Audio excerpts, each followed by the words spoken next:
Okay, let's just get right into it. We all love a good binge watch, right? But what if that Netflix habit of yours could actually be one of the most powerful tools you have for learning English? Today, we're going to break down an absolutely fantastic method that turns your screen time into serious language progress. I mean, seriously, who isn't this? After a long day, there's nothing better than just sinking into the couch and hitting play. And you know what? There should be zero guilt in that. But here's the big question, the really cool part. What if you could turn that chill time into powerful, super effective language practice without it ever feeling like a chore? Well, that is exactly what this 10-step method is all about. Now, before we jump into the actual steps, there's this one secret ingredient you've got to understand. It's the whole reason this method actually works. And it all comes down to two little words, input and output.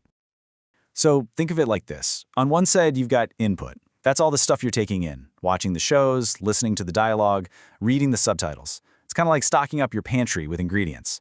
Super important, right? But the real magic, the thing that actually gets you fluent and locks it all into your long-term memory, is the output. That's when you start cooking. It's when you actively use the language by writing, recording your voice, or speaking. This method we're going to walk through is a total game changer because it forces you to do both. Okay, so now that you get the secret sauce, let's get into the actual recipe, the 10-step Netflix method. And seriously, you might want to grab a notebook because you're going to want to try this out like tonight. First up, we've got the immersion phase. And this is the part everyone loves, right? Just watching stuff. But we're going to do it in a really specific, kind of layered way. It's not just passive watching. So you see what's happening here. It's like a funnel. You start super chill. Step 1, just watch the whole thing, enjoy the story, no stress at all. Then, for step 2, you dial it in on just the last 5 minutes, but now you're reading along with the English subtitles. And then for step 3, you take the training wheels off. Same few minutes, but no subtitles. You're forcing your brain to really listen to the rhythm, the tone, how words blend together.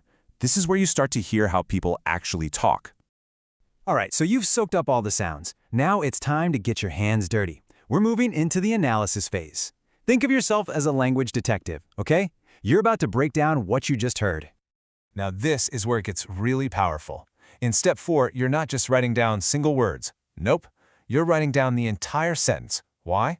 Because context is everything. It's how you'll actually remember the word. Then steps 5 and 6 are this cool trick. First, Google the word in images to get an instant visual connection. If that's not enough, then you go to a dictionary. And step 7, please do not skip this one. Handwriting your own sentences. I know, it sounds old school, but the physical act of writing helps burn that new word into your memory way better than just typing it out. Okay, we've done our input, we've done our analysis. Now for the main event, the production phase. This is where you actually start using the language. This is that crucial output we talked about. And here's how you bring it all home.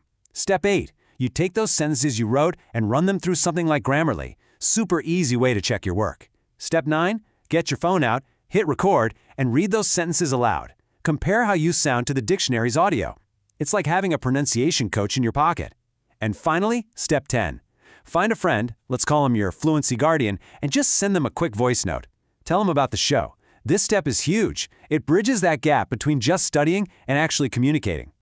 And boom, here is the proof of why this is so dang effective. Look at that. When you follow all 10 steps, you're not just watching TV anymore. You're giving your brain a complete, perfectly balanced workout. 25% listening, 25% reading, 25% writing, and 25% speaking. You're hitting all 4 major skills, and that is the difference between just kind of understanding English and actually being able to use it. Okay, think you've got it down? What if you want to level up? Well, here are a few pro tips to really supercharge your learning. First, keep a journal. Seriously, just jotting down your progress keeps you motivated. Second, don't just watch American shows. Mix it up with stuff from the UK or Australia. Challenge your ears with different accents. Third, if you're not a movie person, no big deal. This whole system works perfectly for YouTube videos. And last, check out a browser extension like Language Reactor. It can make the whole process even smoother. All right, there you have it, the whole playbook. You know the why, that balance of input and output, and you know the how, the full 10-step method. So what's left? Well, now it's your turn. And if you remember just one thing from all this, let it be this. We are not trying to add more study hours to your already packed day. No way. This is all about transforming something you already do, kicking back and watching Netflix, into one of the most effective practice sessions you can get. It's the ultimate work smarter, not harder life hack. So, I'll leave you with this one question. What show are you going to start with today? Not tomorrow, not next week, today. Pick one, sit down on that couch, and press play. But this time, press play with a purpose. Trust me, your future fluent self is going to be so glad you did.